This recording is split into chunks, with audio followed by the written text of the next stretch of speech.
Qu'est-ce que les experts ont fait dans cet environnement? Parce que j'ai semblé comprendre que ça n'a servi à rien que les experts arrivent. Attention, ce qu'on fait à la cuisine, quand on prépare, on ne vient pas les raconter totalement à table, sauf qu'on laisse les gens savourer le repas quand il est à table. Le repas qui sera servi, le fichier électoral, a bénéficié déjà des conseils des experts que nous sommes.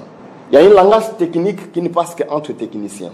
Et nous sommes dans une dynamique, une méthodologie de travail interactive et proactive. C'est différent peut-être d'une conception d'audit que vous avez en tête, où on vient, on fait le travail, on amasse dans un rapport, on bombarde et puis on part. Non. Du tic au tac. 15 séances de travail, c'était aussi une façon de relever les niveaux, de renforcer les capacités du dispositif technique existe.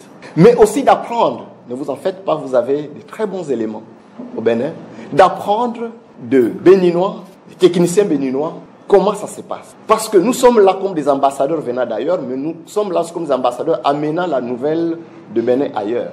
Le travail était important. Vous avez déjà aujourd'hui une liste provisoire qui est affichée suivant une certaine forme, disponible évidemment, affichée électroniquement. Vous aurez demain une opération d'affichage et de consultation des listes électorales provisoires qui sera à la disposition des électeurs. Déjà, à ce niveau, soyez sûrs qu'elle intègre une grande partie des observations et des recommandations à application immédiate. La façon de prendre en charge cette opération, c'est aussi une suggestion des experts que nous sommes. Vous avez certainement assisté à ce genre d'opération dans le passé. Mais c'est une vraie opération qui sera devant vous et pour laquelle il faudra une forte mobilisation. Qu'est-ce que nous regretterons si ce n'est pas fait, que ça risque d'affecter le fichier électoral? Je vous ai bien dit que les garanties sont déjà là. Nous les avons vues, nous les avons améliorées pour qu'à tout moment, toute personne ou sur toute demande, ce qui va être extrait réponde à des éléments de conformité des données.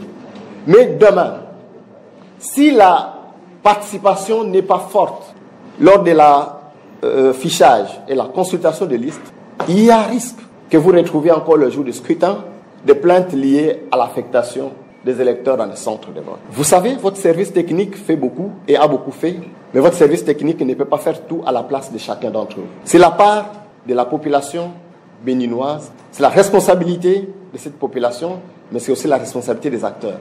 Venez confirmer, ou allez confirmer, allez infirmer, allez procéder à tous les changements nécessaires et à toutes les réclamations nécessaires. Cette partie de l'opposabilité des données contenues dans le fichier électoral, les experts ont accordé une très grande attention sur ça.